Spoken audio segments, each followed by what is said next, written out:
За Орос улсын тухай хууль батлагдсан. За хуулийн нэмэлт өөрчлөлтөөр өнгөрсөн одоо 7 сард орсон өөрчлөлтөөр энэ гэр хорооллыг дахин төлөвлөх, за орон сууцжуулах, за энэ газрын сан байгуулах, энэ журмыг батлах энэ асуудал бол иргэдийн төлөөлөгчдийн хурлын бүрэн эрхийн асуудал байгаа. За дөрмийг нь бол нийслэлийн засаг дарга захирагч батлахаар ингэж хуульчилжээ. За журмыг бол зарчмын хувьд дэмжиж байна. Өөрөөр хэлбэл журам гарах ёстой, цаг хугацаа алдахгүй байх ёстой. За журам дээр хэд хэдэн зүйлүүдийг иргэдэд ойлгомжгүй байдлаар төөрөгдүүлж байна. За түрүүн дөлгөөн төлөөлөгчийн ярьдаг бол үнэн. Өөрөөр хэлбэл сая хэллээ шүү дээ. 2025 онд 800 айл, 2026, 27 онуудад жил болгон 400 айлыг одоо бид нар татаас хэлбэрээр түрээслээд төлөвлөдөг, түрээслээд одоо өмчлөдөг энэ орон сууц руу оруулаад тэрний одоо татаасын зөрүүг одоо олгодог гэж. Тэгэхээр энэ байршил маань өөрөө төсөл хэрэгжсэн газруудыг хэн тодорхойлж байгаа юм бэ гэдгийг журамлах хэрэгтэй байсан.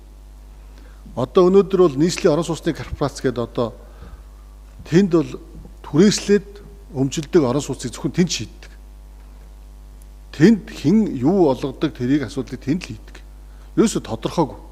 Тэгээ одоо 800 айл жишээлбэл эн чинь төслөөр хэрэгжүүлж байгаа EBRD-ийн төслөөр орж байгаа орлогод нийцсэн орон сууц шүү дээ. Тэгээ энэ дээр өгж байгаа орон сууцны иргэдийн татаасын зөрүүг л олгож байгаа юм.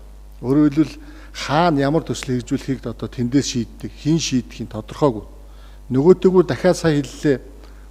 Дулаалах хэрэгжилж байгаа энэ айлуудад нөхөн олгорыг энэ сангийн хөрөнгөөс нөхөн олгорыг олгохоор зааж байгаа. Тэгэхээр нийтдээ 10 төрлийн санхүүжилт хийхээр зааж байна л да журам дээр. За хуулийн дээр бол нийтдээ 4 байгаа. За ингээд журам дээр тодорхой олгоод 10 оруулж ирж байна. За тэгээд энэ айлыг жишээлбэл сая энэ жил 50000 айлд 35 тэрбум төгрөгөөр дулаалга хийгээд халаалтын одоо тоног төхөөрөмж үнэгүй өгч байна. Энийг хэн тогтоож байгаа юм?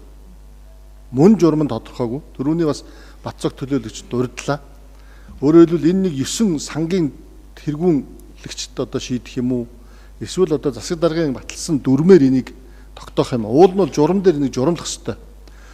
Яг энэ эрх зүйн баримт бичгийн хүчин чадлын хувьд бол хууль, тэгээд энэ журамд нийцүүлж гаргасан засаг даргын дүрм бол энэ одоо гэр хорооллын газар чөлөөлтийн сангийн хөрөнгийг захин зарцуулах, хяналт тавих энэ журам нэлээд тодорхой болох ёстой. Тэгтэл журам харамсалтай нь хуулийн ихэнх заалтуудыг давтсан, гол зохицуултыг нь тодорхойлж өгөөгүй. Хэн энийг ерөөсөө дулаал гэдгийг зохион байгуулах юм. Одоо жишээл энэ жилийн 50000-ыг нөгөө 50000 одоо ногоон зоонд байсан айлыг хэн сонгосон юм?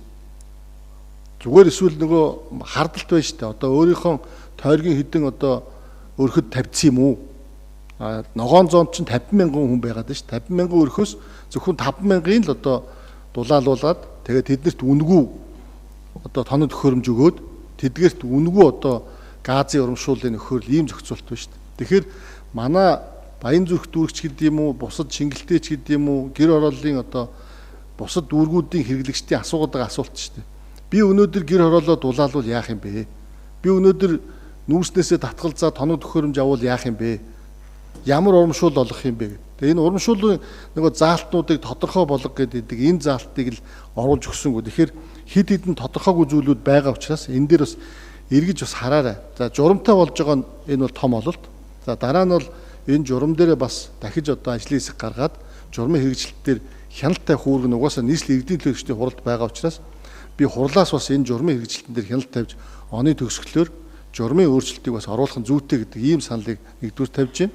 За хоёрдугаарх нь бол журмыг бол одоо зарим нэг саналыг би эдийн засаг төсвийн байнгын орон дээр хэлсэн одоо тэрийг одоо харгалзаж үзээд зарим нэг зүйл заалт дээр нь найруулга оруулах заалтыг одоо редакцтайгаар нь баталж өгөөрэй гэсэн иймэрхүү саналтай.